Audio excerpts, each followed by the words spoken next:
होना रूसी अंतरिक्ष एजेंसी के लिए तो बड़ी असफलता है। हालांकि किसी भी अंतरिक्ष एजेंसी के लिए चंद्रमा की सतह पर उतरना आसान बात नहीं। ये अंतरिक्ष एजेंसी इसरो ने भी अपना चंद्रयान-3 भेजा है। इस यान को लूना 25 की तरह ही चंद्रमा के दक्षिण ध्रुव पर हौले हौले हल्के हल्के धीरे धीरे उतरना है।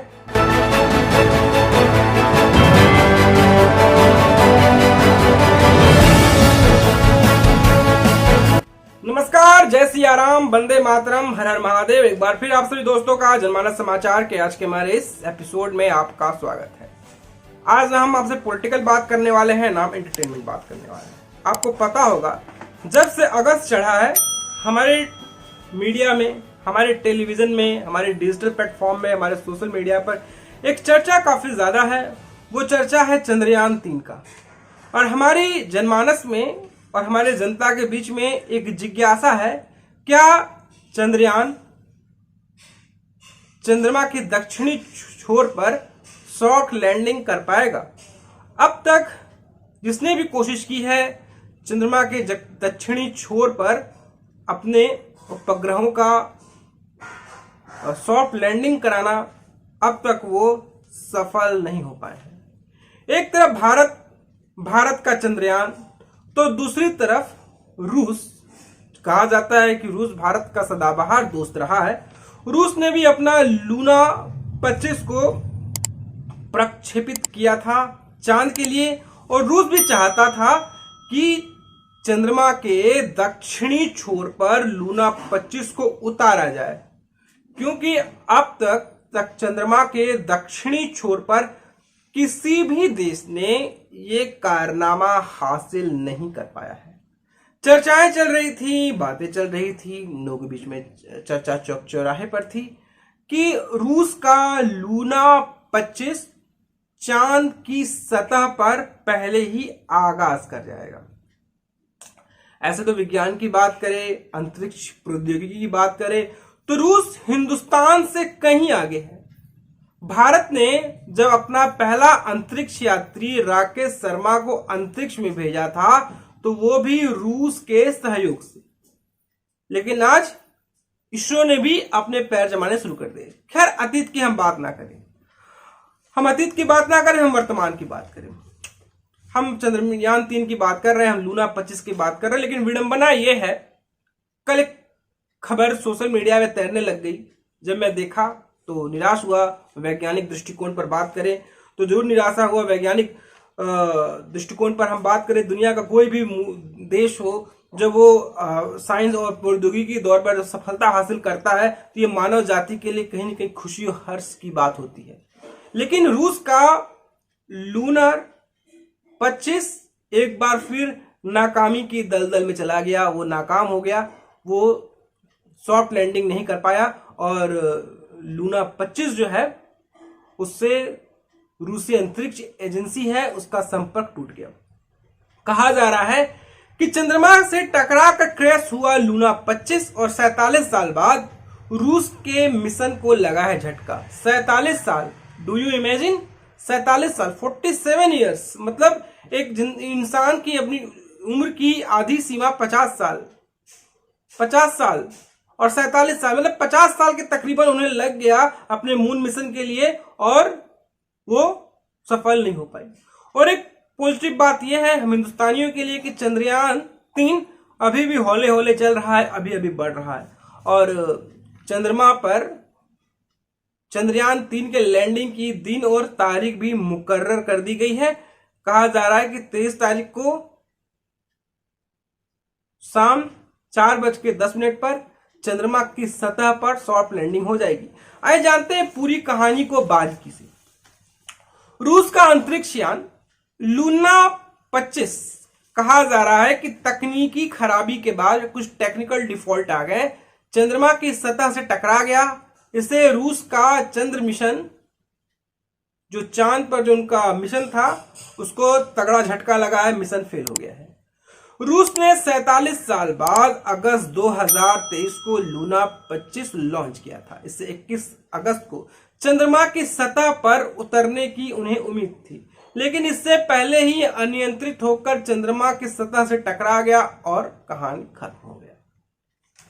जो मीडिया रिपोर्ट्स में हलचल चल रही है, जो मीडिया रिपोर्ट्स में बातें चल रही हैं, जो मीडिया रिपोर्ट्स में जो कहानी चल रही है, उसके अनुसार अगर हम जाएं तो रूसी अंतरिक्ष एजेंसी रोस्कोमोस ने कहा है कि उसका लूना 25 अंतरिक्ष यान अनियंत्रित कक्षा में घूमने के बाद चंद्रमा के सतह से टकराकर दुर्घटनाग्रस्त हो गया। शनिवार दोपहर अचानक ही उसका संपर्क लूना 25 से टूट गया था। 19-20 अगस्त को संपर्क करने की पुरजोर कोशिश की गई, लेकिन सफलता हासिल नहीं हुई। वैज्ञानिक जांच कर इस मून मिशन को फेल होने के कारणों का पता लगाएंगे। यह गौरतलब है कि रूसी अंतरिक्ष एजेंसी ने कहा था कि लूना 25 सोमवार 21 अगस्त 2023 यानी आज की जो वीडियो बना रहा हूं, चंद्रमा के दक्षिण ध्रुव में वो सॉफ्ट लैंडिंग करेगा। इस अंतरिक्ष यान का मुख्य उद्देश्य चंद्रमा की सतह पर पानी की तलाश करना था। पानी की तलाश पूरी होने के बाद रूस का अगला कदम 2040 तक चंद्रमा पर एक बेस स्टेशन भी स्थापित करना था। हालांकि लूना 25 दुर्घटनाग्रस्त का शिकार हो गया। इस लूना 25 जो मिशन है, इसमें हम बता दें, इसमें करीब 1600 करोड़ की धनराशि जो है रूसी अंतरिक्ष एजेंसी द्वारा लगाई गई थी, सरकार द्वारा लगाई गई थी। ये 1600 करोड़ की लागत से तैयार हुआ था। ये चंद्र मिशन फेल होना रूस के लिए कहें तो बेहद दुर्भाग्यपूर्ण है। अगर जो विज्ञान के शायकीन हैं, जो विज्ञान और प्रौद्योगिकी में अपना दिलचस्पी रखते हैं, उनके लिए भी कहीं न कहीं ये निराशा होने वाली बात है, जैसा मैंने पहले कहा।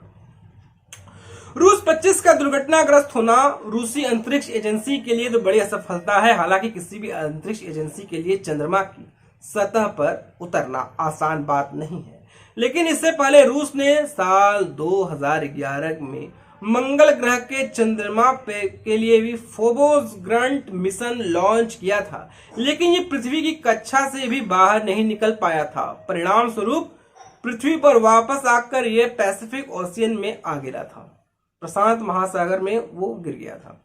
इस तरह से रूस के उस मिशन का भी कटाक्ष हो गया था।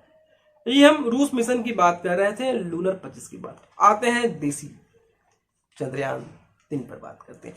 चंद्रयान 3 हौले हौले धीरे धीरे अपनी सफलता, अपने गंतव्य की ओर बढ़ रहा है। वो अपने गंतव्य को तलाश रहा है, वो अपने गंतव्य की ओर बढ़ता जा रहा है। आपको पता होना चाहिए कि भारतीय अंतरिक्ष एजेंसी इसरो ने भी अपना चंद्रयान 3 भेजा है। इस यान को लूना 25 की तरह ही चंद्रमा के दक्षिण ध्रुव पर हौले हौले, हल्के हल्के, धीरे धीरे उतरना है। हल्के हल्के, हौले हौले, धीरे धीरे उतरने को ही साइंस की भाषा में, वैज्ञानिक की भाषा में उसे सॉफ्ट लैंडिंग कहा जाता है। इसरो ने एक ताजा जानकारी दी है, ताजा अपडेट देते हुए कहा है कि चंद्रयान 3 23 अगस्त 2023 को शाम 6:04 पर चंद्रमा पर लैंडिंग करेगा। इस लैंडिंग को इसरो की वेबसाइट, फेसबुक, यूट्यूब और साथ साथ दूरदर्शन के राष्ट्रीय प्रसारण डीडी नेशनल पर भी इसको देखा जा सकता है।